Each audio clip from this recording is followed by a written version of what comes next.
يرفع الله الذين آمنوا منكم والذين أوتوا العلم درجات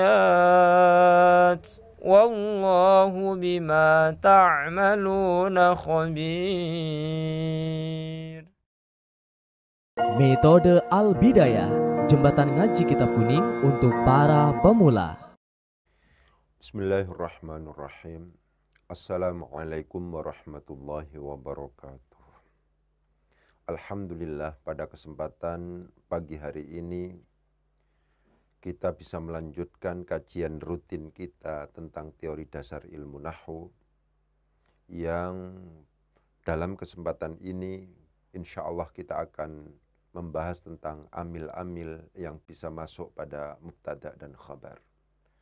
Namun sebelum lebih jauh membahas dan membicarakan tentang masalah ini, marilah kita bersama-sama membaca Al-Fatihah agar Allah memberikan kemudahan kepada kita semuanya, memberikan kelancaran kepada kita semuanya, dan memberikan keikhlasan kepada kita semuanya. Al-Fatihah. A'udzubillahi minasyaitonir rajim. Bismillahirrahmanirrahim. Alhamdulillahirabbil alamin arrahmanir rahim. Maliki yaumiddin, iyyaka na'budu wa iyyaka nasta'in, ihdinas siratal mustaqim. Shiratal ladzina an'amta 'alaihim ghairil maghdubi 'alaihim waladdallin. Kita sudah membahas tentang mubtada, kita juga sudah membahas tentang khabar, hukum-hukum masing-masing keduanya, pembagian dan seterusnya itu sudah kita selesaikan. Selanjutnya kita sekarang akan membahas tentang al-awamil ad-dakhilah 'alal mubtada wal khabar. Ya.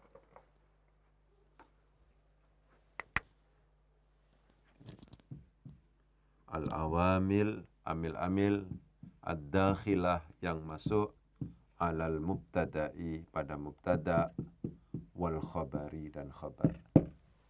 Ini dalam kesempatan yang lain biasa disebut sebagai awil nawasikh. Nawasikh itu yang menghapus, ya, menghapus hukum dari mubtada khabar. Begitu. Yang secara umum ini dibagi menjadi 3. Begitu. Ada yang memiliki pengamalan tarfa'ul isma wa tansibul khabar. Ada yang memiliki pengamalan tansibul isma wa tarfa'ul khabar. Ya, dibalik. Ada yang memiliki pengamalan tansibu al-mubtada'a wal khabara ala annahuma maf'ulani laha. Begitu. Jadi amil-amil yang bisa masuk pada mubtada dan khabar itu kategorinya menjadi 3 ini. Ada yang memiliki fungsi merofakkan isim dan menasobkan khabar, menasobkan isim dan merofakkan khabar, menasobkan mubtada dan khabar atas dasar kedua dari mubtada dan khabar itu merupakan maf'ul dari amil itu. Itu, ya. Sengaja saya tulis pengamalannya terlebih dahulu karena ini terkait dengan sistematisasi. Gitu. Ya. Untuk yang tarfa'ul isma wa tansibul khabar itu dibagi menjadi 2 nanti. Ada yang masuk dalam kategori kana wa akhawatuha. Ada yang masuk dalam kategori kada wa akhawatuha. Ini sudah harus kenal memang. Ya, karena kita tidak kepingin yang sederhana-sederhana. Yang jelas-jelas muncul di dalam sebuah kitab itu harus kita uraikan. Gitu ya. Kemudian ini adalah inna wa akhawatuha. Kalau ini adalah dhanna wa akhawatuha. Gitu. Ya, jadi begitu. Amil-amil yang bisa masuk pada mubtada dan khabar yang kemudian kita sebut sebagai nawasikh, yang merusak atau yang menghilangkan, yang menghapus hukum dari mubtada khabar, dari dibaca rofa menjadi dibaca yang lain, gitu ya. Itu ada tiga kategori ini. Ada yang memiliki pengamalan tarfa'ul isma wa tansibul khabar, ada yang memiliki pengamalan tansibul isma wa tarfa'ul khabar, ada yang memiliki pengamalan tansibul mubtada' wal khabara ala annahuma maf'ulani laha. Saya contohkan misalnya sekarang. Ya. Muhammadun qaimun. Ini Muhammadun qaimun. Asalnya ini namanya mubtada'. Qaimun namanya khabar. Gitu. Setelah itu kemudian dimasuki kana, misalnya di plus kana. Akhirnya akan menjadi kana Muhammadun qaiman. Fungsi dari dan pengamalan dari kana, amil kana itu adalah tarfa'ul isma wa tansibul khabar. Mubtada Muhammadun yang awalnya namanya itu adalah mubtada menjadi beda namanya, menjadi isim kana. Qaimun yang awalnya itu namanya khabar, ini dirubah namanya menjadi khabar kana. Begitu. Pun juga demikian ketika misalnya di plus inna. Ada inna di sini. Akhirnya akan menjadi inna Muhammadan qaimun. Muhammadun yang awalnya namanya mubtada, setelah dimasuki oleh inna, namanya bukan lagi mubtada, tapi isim inna. Ya, begitu. Qaimun yang awalnya itu namanya khabar sebelum dimasuki inna atau kana, setelah dimasuki inna, itu namanya khabar inna. Saya ulangi lagi, contoh dari amil atau dilanjutkan. Masih cukup di sini? Masih cukup di sini ya? Coba misalnya, kalau seandainya di plus dhanna. Dhanna, gini, langsung tapi ya, dhanna atau dhanantu boleh. Dhanna al-ustadzu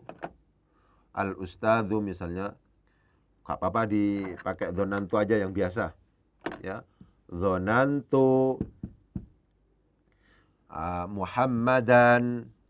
Muhammadan qaiman. Gitu. Dzanantu menduga siapa saya, menyangka siapa saya, Muhammadan akan Muhammad, qaiman akan orang yang berdiri. Muhammadan yang awalnya mubtada setelah dimasuki dhanna itu namanya maf'ul bih yang pertama. Memfa maf'ul bih. Dari dhanna. Qaiman yang awalnya khabar itu berubah menjadi maf'ul bih yang kedua. Ya. Oleh sebab itu pengamalan dari kana itu adalah tarfa'ul isma wa tansibul khabar. Merofakkan isim, ini tetap rofa. Wa tansibul khabar. Khabarnya kana dibaca nasab. Begitu. Awalnya mubtada khabar, sama-sama rofaknya. Muhammadun qaimun, sama-sama rofaknya. Setelah dimasuki kana, ini menjadi berubah. Oleh sebab itu kana disebut sebagai nawasikh. Ya, menghilangkan hukum rofa dari masing-masing ini. Gitu. Bagaimana pengamalan dari kana? Kana itu adalah tarfa'ul isma wa tansibul khabar. Muhammadun yang awalnya itu bernama mubtada, ketika dimasuki kana, itu berubah nama menjadi isim kana. Dan hukumnya harus rofa. Karena kana itu adalah tarfa'ul isma wa tansibul khabar. Yang ini kana. Ini kana wa akhwatuha. Ini masuk ini. Gitu ya. Kemudian qaimun yang awalnya itu adalah khabar. Ketika dimasuki kana menjadi qaiman. Karena apa? Karena pengamalannya adalah tarfa'ul isma wa tansibul khabar. Wa tansibul khabar. Menasobkan khabar. Ini namanya isim kana. Muhammadun itu asalnya namanya mubtada. Qaiman di sini adalah namanya khabar kana, asalnya ini namanya khabar. Ketika dimasuki kana, di sini akan ada perubahan. Ya, bisa jadi salah satunya, bisa jadi dua-duanya ketika dimasuki oleh dhanna wa akhwatuha. Ketika dimasuki dhanna wa akhwatuha, awalnya mubtada ini mubtada khabar rafa semuanya. Ketika dimasuki dhanna menjadi dhanantu, menyangka siapa saya, Muhammadan akan Muhammad, qaiman akan orang yang berdiri. Muhammadan awalnya namanya mubtada, setelah dimasuki dhanna itu menjadi maf'ul bih pertama. Qaiman yang awalnya qaimun itu menjadi khabar, ketika dimasuki dhanna menjadi maf'ul bih yang kedua. Ya, ini adalah contoh amil-amil yang masuk pada mubtada dan khabar. Ya, contoh amil-amil yang masuk pada mubtada dan khabar. Gitu. Amil-amil yang masuk pada mubtada khabar ini biasa disebut sebagai nawasikh. Nawasikh. Amil ini berfungsi sebagai nawasikh yang menghilangkan, yang merubah hukum rafa' dari masing-masing mubtada dan khabar. Muhammadun utawi Muhammad iku qaimun wong kang ngadeg. Kana ono sapa? Kodenya sapa kalau udah. Kana ada siapa? Muhammadun Muhammad jadi isimnya kana di sini. Khabarnya sekarang iku qaiman wong kang ngadeg. Kana ada siapa? Muhammadun Muhammad adalah qaiman orang yang berdiri. Inna Muhammadan sesungguhnya Muhammad khabarnya di sini. Ini jadi isimnya inna adalah qaimun orang yang berdiri. Dzanantu menyangka siapa saya? Muhammadan akan Muhammad maf'ul bi qaiman akan orang yang berdiri.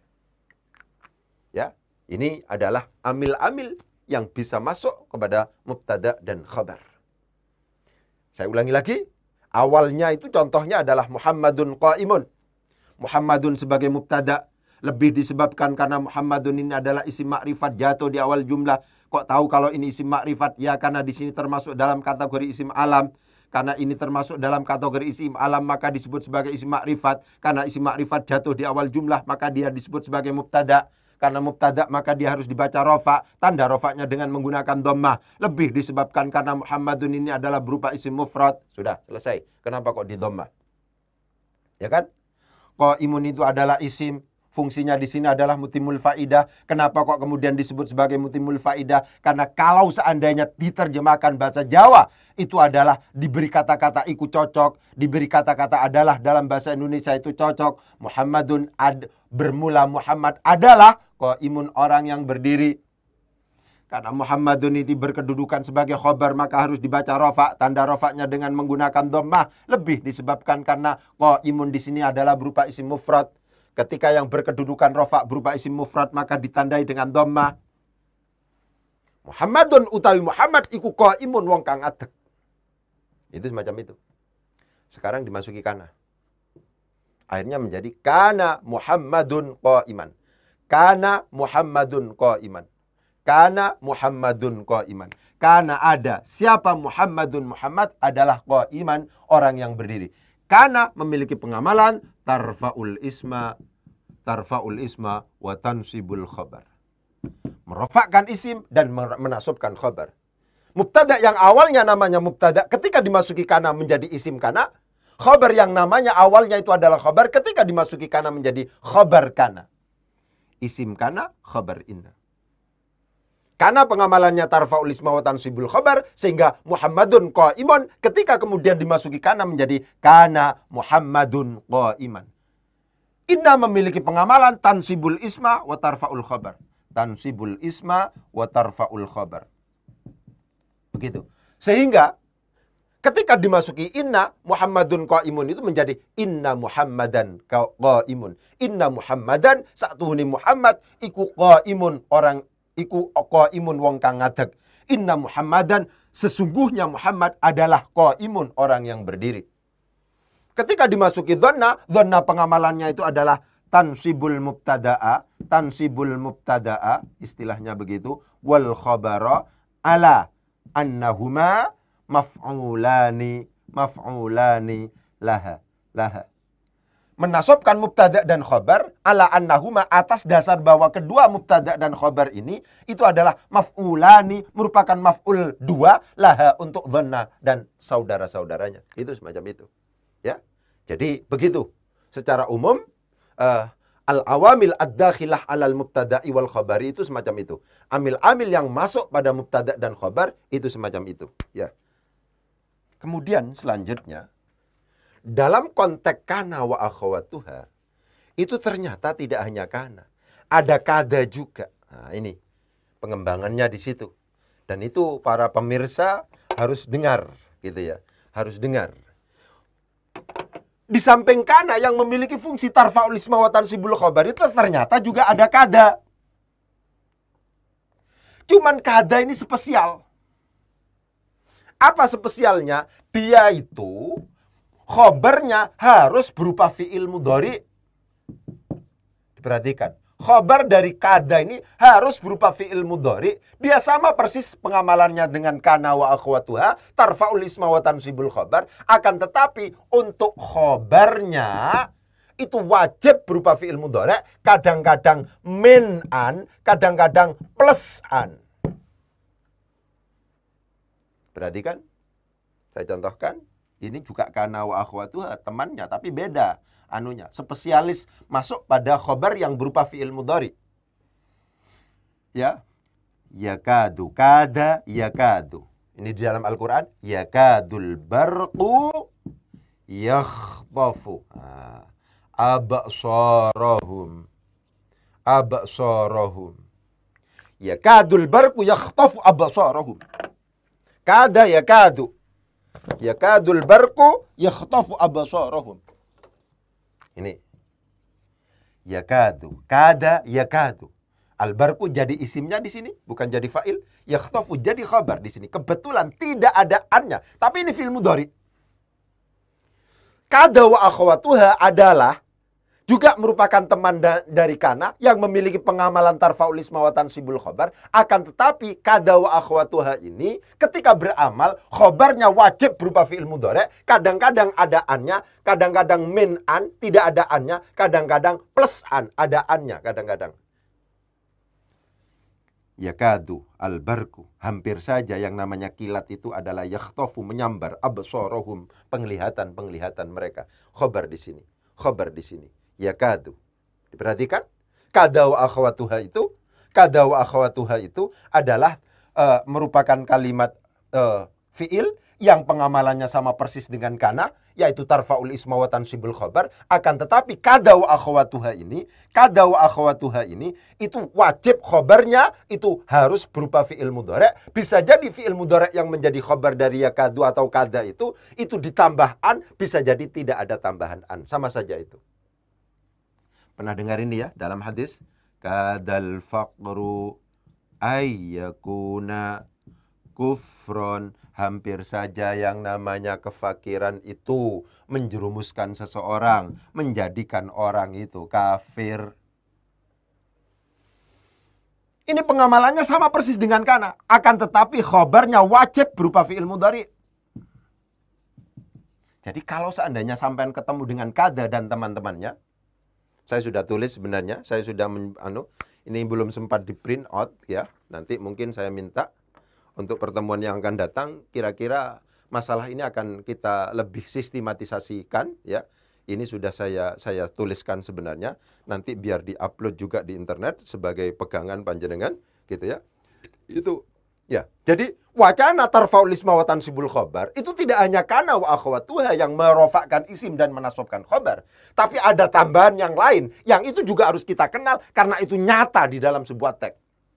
Ini hadis kadal fakru ayyakuna kufron. Ayyakuna kufron harus dijadikan sebagai khobar dari kada. Ini kebetulan ada annya. Seperti yang saya katakan, kada ya dan saudara-saudaranya itu ketika beramal tarfa'ul isma wa tansibul khobar itu, khobarnya wajib berupa fi'il mudhari. Yakunu, kana, yakunu, itu fi'il mudhari. Kebetulan di sini ada tambahan annya. Yakadul barqu yakhtafu absarahum. Yakadul barqu yakhtafu absarahum. Hampir saja yang namanya kilat itu yakhtafu absarahum adalah, ini semacam ini, adalah yakhtafu absarahum. Jadi wacana yang ada pada tarfa'ul isma wa tansibul khobar ini adalah tidak hanya menjadi monopoli kana wa akhwatuha, akan tetapi juga kada wa akhwatuha itu. Ini nanti yang memunculkan di sini. Nah, ini nanti malah penting untuk disistematisasi. Ditulis papannya nggak cukup gitu ya. Ada yang kemudian kita sebut sebagai af'alul muqarabah. Ini harus kenal, meskipun panjenengan pemula harus kenal karena ini nyata ada di dalam sebuah teks. Ada yang disebut sebagai af'alur roja.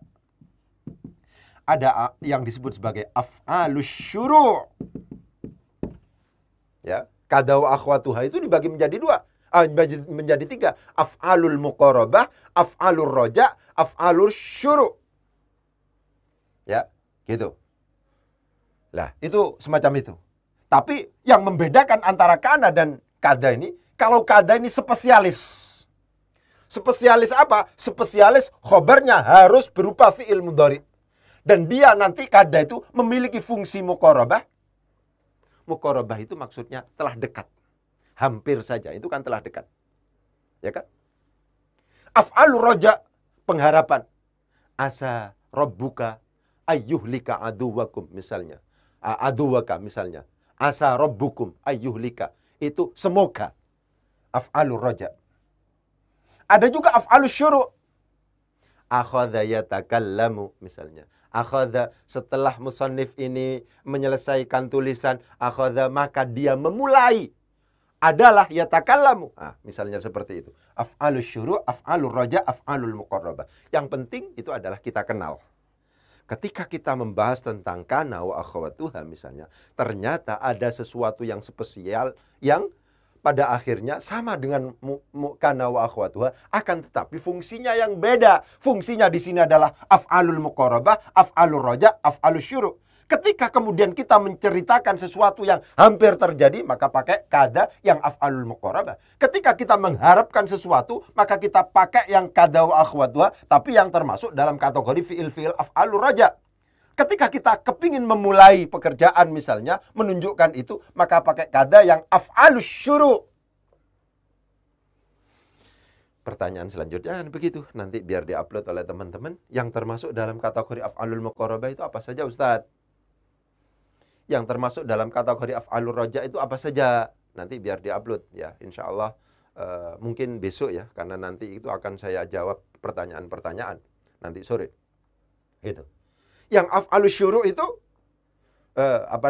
termasuk dalam kategori apa saja? Fi'il-fi'il yang masuk dalam kategori itu yang mana saja, Ustadz? Itu semacam itu, ya. Oleh sebab itu penting untuk kemudian ya nanti saya juga perlu ada alat peraga ini mungkin ya di copy kalau seandainya memungkinkan gitu. Di copy yang besar gitu. Ya, jadi saya tegaskan al-awamil ad-dakhilah 'alal mubtada'i, amil-amil yang masuk pada mubtada' dan khobar itu ada yang merofakkan isim dan menasabkan khobar, ada yang menasabkan isim dan merofakkan khobar, ada yang menasabkan mubtada' dan khobar. Atas dasar keduanya itu, mubtada' khobar itu pada akhirnya menjadi maf'ulani laha, menjadi maf'ul dari keduanya, yaitu dhanna wa akhwatuha. Ketika kita berbicara tentang tarfa'ul isma wa tansibul khobar, itu sebenarnya ada dua klasifikasi besar. Kana wa akhwatuha dan kada wa akhwatuha. Kalau kana ini sifatnya umum, kalau kada ini spesial, menunjukkan sesuatu yang dekat, mengharapkan dan memulai pekerjaan. Af'alul muqarabah, af'alur roja, dan af'alus syuru'. Spesialnya lagi adalah ketika kita menggunakan kada wa akhwatuha, maka fi'il khobarnya harus berupa fi'il mudhari. Yakadul barku yakhtafu absarahum kadal faqru ayyakuna kufran. Itu tentang kada yang nanti insya Allah akan kita lanjutkan penjelasannya. Ya karena menurut saya ini perlu ada peta konsep untuk kemudian lebih sistematis. Sehingga gambaran panjenengan itu menjadi lebih gampang. Itu enak gitu ya. Sekarang saya akan berbicara tentang kana wa akhwatuha. Gini. Ya. Kana itu ada dua macam. Ada yang disebut sebagai kana naqis, ada yang disebut sebagai kana tam. Ini juga muncul dalam sebuah teks. Ya. Apa yang kemudian kita fahami kana itu memiliki pengamalan tarfa'ul isma wa tansibul khabar, itu adalah kana naqis. Kana naqis itu pada akhirnya membentuk jumlah ismiyah. Tapi kana juga ada yang memiliki fungsi tam yang status kana tam. Kana tam itu adalah fi'il biasa. Dia tidak memiliki pengamalan tarfa'ul isma wa tansibul khabar. Ketika kemudian kita bertemu dengan kana dan saudara-saudaranya itu yang tam, maka dia memiliki fa'il, tidak memiliki isim dan khabar. Cukup hanya diberi fa'il. Dia termasuk dalam kategori fi'il lazim. Ya. Begitu. Jadi wacana tentang kana itu adalah kana bisa dibagi menjadi dua. Ada yang disebut sebagai kana naqis, ada yang disebut sebagai kana tam. Apa yang kemudian kita fahami tentang kana itu memiliki pengamalan tarfa'ul isma wa tansibul khabar?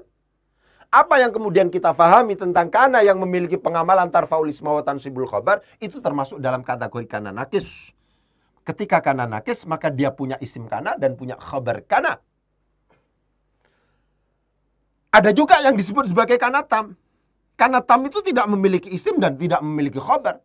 Kana tam itu hanya punya fa'il. Karena demikian maka kana tam membentuk jumlah fi'liyah. Kalau ini membentuk jumlah ismiyah. Kapan kita tahu, Ustaz? Semua teman-teman kana, itu nanti juga saya tulisan. Semua teman-teman kana itu memungkinkan untuk berstatus pada saat itu kana tam dan kana nakis, tergantung konteksnya. Kecuali yang tidak memungkinkan untuk kemudian dianggap sebagai kana tam, itu adalah misalnya laisa. Ini tidak mungkin. Pasti nakis kalau laisa itu. Teman kana yang laisa itu pasti nakis. Ya. Kemudian mazala, itu pasti nakis. Ya. Kemudian mafati'a, itu pasti nakis. Pasti nakis. Selain dari tiga ini, selain laisa, mazala, dan mafati'a, itu memungkinkan untuk kana itu disebut sebagai teman dan teman-temannya. Memungkinkan untuk kemudian disebut sebagai kana nakis, memungkinkan disebut sebagai kana tam, tergantung kondisinya. Ketika kemudian yang tersedia hanya yang dibaca rofa saja, maka disebut sebagai kana tam. Ketika kemudian yang tersedia itu di samping yang dibaca rofa juga nasab, itu maka disebut sebagai kana nakis. Saya contohkan misalnya, ini saya hapus dulu ya, karena nanti akan saya ulang lagi ini sebagai gitu. Ketika sudah ada adat peraganya lebih gampang nanti. Gitu.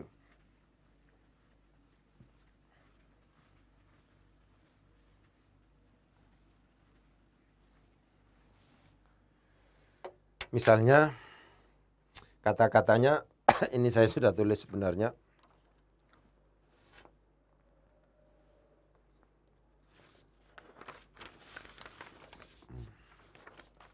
Ya. Di dalam Al-Qur'an misalnya kata-kata kun, fayakun. Ini ada dua bacaan ya, memungkinkan dibaca fayakunu, memungkinkan dibaca fayakuna. Kita yang baca yang Mushaf Utsmani, fayakunu misalnya. Ini nggak ketemu khabarnya itu. Ya, nggak ketemu khabarnya. Mana khabarnya? Nggak ada ini. Oleh sebab itu di sini kananya kana tam. Kan kalamnya kun, jadilah. Misalnya aliman, orang yang pintar. Au muta'alliman, atau orang yang mau belajar. Ya kan? Kun, aliman. Ini persis. Di sini ada anta menjadi isim kana, yang di sini pakai fi'il amar. Aliman di sini menjadi khabar kana. Oleh sebab itu dibaca nasab. Ini enggak di dalam Al-Qur'an. Kun fayakunu. Tidak ada kelanjutannya di sini. Tidak ada sesuatu yang dibaca nasab yang pada akhirnya diproyeksikan menjadi khabar dari kun. Oleh sebab itu di sini disebut sebagai kan. Apa yang kemudian ada anta di dalam lafadz kun itu, ini menjadi fa'il, bukan menjadi isim kana. Bukan. Ini contoh. Bahwa kana klasifikasinya ada dua. Ada yang disebut sebagai kana nakis, ada yang disebut sebagai kana tam. Kana nakis itu apa? Kana yang memiliki pengamalan tarfa'ul isma wa tansibul khabar. Kana tam itu apa? Kana yang tidak berpengamalan tarfa'ul isma wa tansibul khabar. Yang dibentuk oleh kana nakis adalah jumlah ismiyah, yang dibentuk oleh kana tam adalah jumlah fi'liyah. Karena kana tam tidak butuh isim, tapi butuh fa'il, membentuk jumlah fi'liyah. Semua teman-teman kana, ya, itu semuanya memungkinkan dianggap sebagai tam dan nakis, tergantung pada konteksnya, situasi dan kondisinya kita lihat, kecuali laisa. Laisa tidak ada kemungkinan untuk tam. Mazala tidak ada kemungkinan untuk tam. Mafati'a tidak ada kemungkinan untuk tam. Semuanya pasti nakis. Untuk tiga itu. Yang lain, selain tiga ini, kan banyak teman-temannya. Nanti akan kita skemakan. Ya ini kurang cukup anunya. Gitu.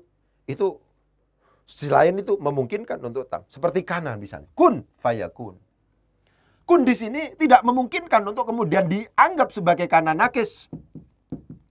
Kenapa? Loh di sini nggak ada. Setelah itu ini yang tersedia hanya kun fayakun. Ya, kalau seandainya kun di sini misalnya dimaksudkan kana nakis, maka seperti yang sering kita dengar, kun jadilah kamu semuanya aliman, orang yang ngerti. au muta'alliman, atau orang yang belajar. Khabar ada di sini. Kalau di sini tidak disediakan. Saya contohkan lagi. Ya kan? Fasubhanallahi hina tumsuna wa hina tusbihun. Saya contohkan lagi. Ini untuk menggambarkan bahwa kategori kana itu dan teman-temannya itu ada dua. Ada yang disebut sebagai kana nakis, ada yang disebut sebagai fasubhanallahi. Fasubhanallahi hina tumsuna wa hina tusbihun. Hina tumsuna, hina tumsuna wa hina tusbihun. Tusbihuna. Perhatikan kata-kata ini. Ini adalah berasal dari amsa. Amsa yumsi. Amsa yumsi. Yumsuna. Tumsuna. Perhatikan di sini. Di sini hanya ada fa'il. Setelah itu titik. Setelah itu wahina. Di sini tidak tersedia yang namanya khabar. Pun juga demikian, asbah termasuk dalam kategori kana. Ini juga kategori temannya kana. Ini juga temannya kana. Asbaha itu juga merupakan temannya kana. Tapi di sini cukup hanya diberi fa'il saja. Ini fa'il. Ini fa'il juga. Tidak ada setelah itu yang dibaca nasab sebagai khobar itu tidak ada. Tidak ada khobarnya di sini. Tidak ada khobarnya di sini. Maka amsa yumsi tumsuna di sini, asbaha yusbihu tusbihuna di sini, itu disebut sebagai kana tam atau yang tam. Ini tam juga. Ini tam. Jadi untuk mengetahui tam dan tidak itu dari konteks. Dan pada akhirnya jelas secara arti itu beda. Ya. Kalau ini menunjukkan lazim, ya. Karena itu kalau seandainya misalnya dianggap tam, artinya haswalah, hasil. Ya. Tumsuna masuk pada waktu sore. Tusbihuna masuk pada waktu pagi. Ya. Ya. Maha suci Allah, ketika kamu semuanya itu masuk pada waktu sore, wa hina tusbihun masuk pada waktu pagi. Itu aja, nggak ada khobarnya di sini. Karena nggak ada khobarnya, yang ada adalah fa'il di sini. Wow di sini adalah fa'il. Wow di sini adalah fa'il. Oleh karena demikian, maka amsa di sini yang sebenarnya juga merupakan teman dari kana disebut kana tam. Kenapa? Karena tidak disediakan yang namanya khobarnya. Asbaha di sini yang sebenarnya juga merupakan kana teman dari kana itu disebut sebagai asbaha yang tam. Karena apa? Di sini tidak disediakan khobar. Karena demikian waw jamak yang ada di sini, waw jamak yang ada di sini disebut sebagai fa'il, bukan disebut sebagai isim dari amsa, bukan disebut sebagai isim dari asbaha. Bukan. Yang penting saya kepingin menegaskan ya. Ketika kita ngomong dalam tarfaul isma wa tansibul khobar, di situ ada banyak hal yang kemudian harus kita pikirkan. Ya. Yang pertama, bahwa di situ tidak hanya kana wa akhwatuha, tapi ada kada wa akhwatuha. Yang kemudian dibagi menjadi 3, ada yang kemudian disebut sebagai af'alul muqarabah, ada yang disebut sebagai af'alur raja, ada yang disebut sebagai af'alus syuru. Fi'il-fi'il apa saja yang kemudian masuk dalam kategori ini, nanti akan kita upayakan untuk kemudian bisa di-download oleh panjenengan semuanya. Itu semacam itu. Tapi insya Allah pertemuan yang akan datang, itu akan kita urai itu ya. Kalau seandainya sudah jadi alat peraganya gitu ya. Jadi penting, nanti akan kita lanjutkan lebih sistematis. Saya cuma memberikan gambaran. Ada amil-amil yang masuk pada mubtada dan khabar. Yang amil-amil itu biasa disebut sebagai nawasikh. Kenapa kok disebut sebagai nawasikh? Karena membatalkan hukum rafa' dari salah satu mubtada dan khabar atau keduanya. Nawasikh itu semacam itu, al-izalah, menghilangkan, itu semacam itu. Ya, secara umum itu ada 3 macam. Ada yang masuk dalam kategori tarfaul isma wa tansibul khabar, ada yang masuk dalam kategori tansibul isma wa tarfaul khabar, ada yang masuk dalam kategori tansibul mubtada wal khabara ala annahuma maf'ulani laha. Ya, bagaimana lebih jelasnya dan seterusnya itu nanti ketika sudah ada skema yang kemudian bisa lebih memperjelas peta konsep kita dalam benak dan pikiran kita. Mungkin sementara itu dulu yang bisa saya sampaikan. Nanti kita lanjutkan tentang amil-amil yang bisa masuk pada mubtada dan khabar. Kurang lebihnya mohon maaf. Wabillahi taufiq wal hidayah. Wassalamualaikum warahmatullahi wabarakatuh.